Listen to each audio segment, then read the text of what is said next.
Hello बच्चों, ये next question कर रहे हैं जो कि बहुत ही इंपॉर्टेंट क्वेश्चन है और बहुत ही डिफरेंट क्वेश्चन है। यहां पर अभी तक हमने एचसीएफ और एलसीएम के क्वेश्चंस में ये देखा था कि नंबर्स हमें दिए होते थे, लेकिन इस बार नंबर नहीं दे रखे, हमें नंबर्स फाइंड करने हैं और एचसीएफ दे रखा है और प्रोडक्ट ऑफ नंबर्स बता रखा है।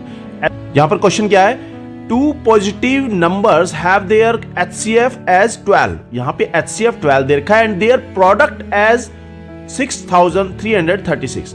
तो 6336 ये प्रोडक्ट बता रखा है। पेयर ऑफ नंबर्स, यहां पर find the number of pairs possible for the numbers. ये दो तरीके से क्वेश्चन पूछा जा सकता है, या तो वो नंबर ऑफ पेयर्स पूछेगा, नंबर ऑफ पेयर्स कितने बनेंगे, यहां पे 2 बनेंगे, 4 बनेंगे, 6 बनेंगे, 3 बनेंगे, कितने बनेंगे, या फिर वो पॉसिबल नंबर्स भी पूछ सकता है, पॉसिबल पेयर ऑफ नंबर्स भी पूछ सकता है, जो हम यहां पर फाइंड करेंगे एक साथ।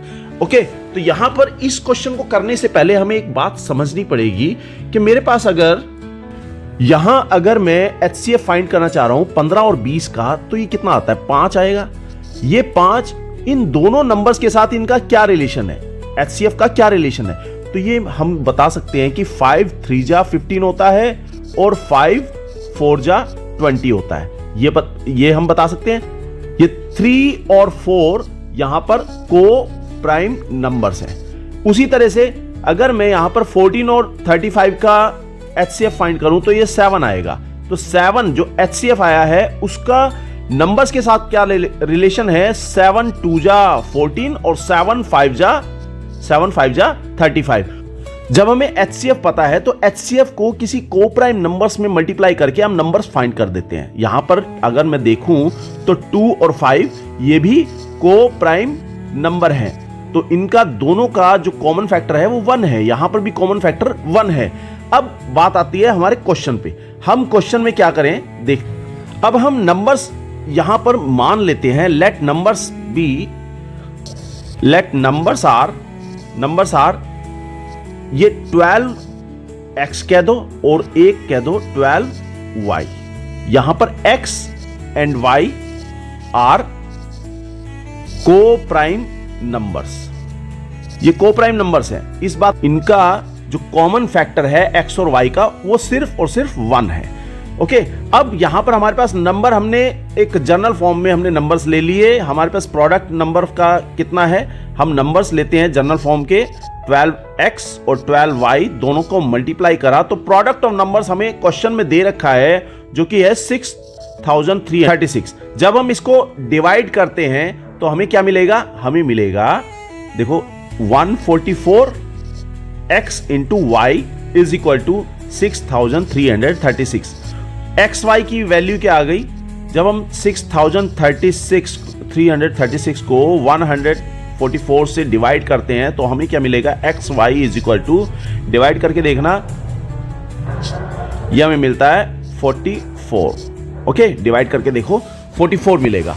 अब यहां पर इस बात को देखो कि 44 के कितने पेयर्स बन सकते हैं, मल्टीपल्स में कितने पेयर्स बन सकते हैं। मैं देखो 1 इंटू 44 को अगर लिखता हूं तो 44 बनेगा। दूसरा 2 की मल्टीप्लाई अगर मैं 22 में करता हूं तो मुझे 44 मिलेगा। तीसरा 4 की मल्टीप्लाई 4 की मल्टीप्लाई अगर मैं 11 में करूं तो मुझे 44 मिलेगा। यहां पर नंबर्स नहीं निकले, अभी हमें पेयर ऑफ नंबर्स बताने हैं। हमने पहले क्या बताया था, यहां पर x और y ये क्या है, को प्राइम नंबर्स है। अभी हमारे पास x और y की वैल्यू निकली है, यहां पर x और y की मल्टीप्लाई कर रहे हैं तो हमें 44 मिल रहा है। तो हम ये मान के चलते हैं x यहां पर 1 है और y यहां पर 44 है।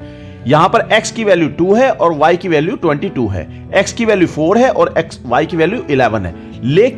लेकिन हमने ये कहा था कि x और y ये क्या होने चाहिए, को प्राइम नंबर्स होने चाहिए, मतलब इनका दोनों का कॉमन फैक्टर सिर्फ 1 होना चाहिए। तो यहां 1 और 44 अगर मैं ये वाला पेयर लेता हूं तो इस पेयर में ये को प्राइम है, ओके है, ठीक है। और दूसरा पेयर ये जो 2 और 22 है, ये को प्राइम नहीं है क्योंकि इसका कॉमन फैक्टर 2 आ रहा है, तो ये हमारा पॉसिबल नहीं होगा।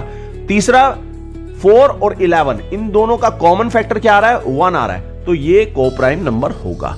तो हमारे पास नंबर ऑफ पेयर्स कितने बन गए, total number of pairs, possible pairs, possible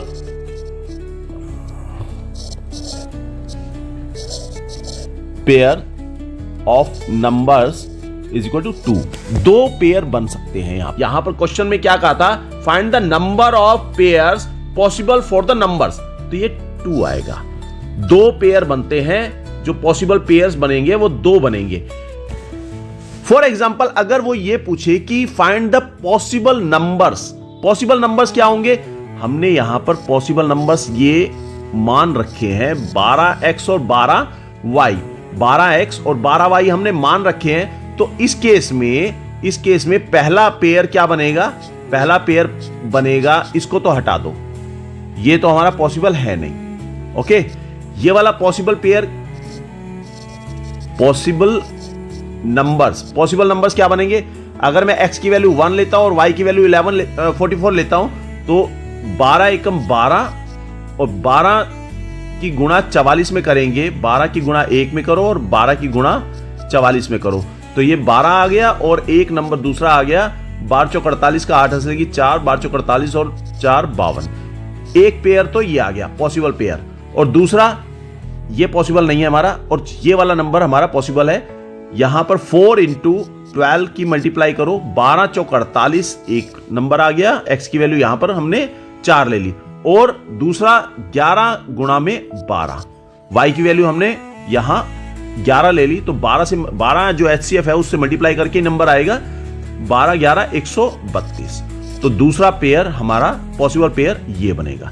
तो ये 2 पेयर बनेंगे। ओके, तो ये क्वेश्चन कंप्लीट, इंपॉर्टेंट क्वेश्चन है, और ये MCQ में भी आ सकता है, और जो 3 नंबर का क्वेश्चन है उसमें भी आ सकता है। अगर 3 नंबर के क्वेश्चन में आएगा तो पॉसिबल पेयर, जो पॉसिबल नंबर ऑफ पेयर्स वो पूछेगा यहां पे, मतलब जो नंबर है वो बताने होंगे, ये वाला क्वेश्चन।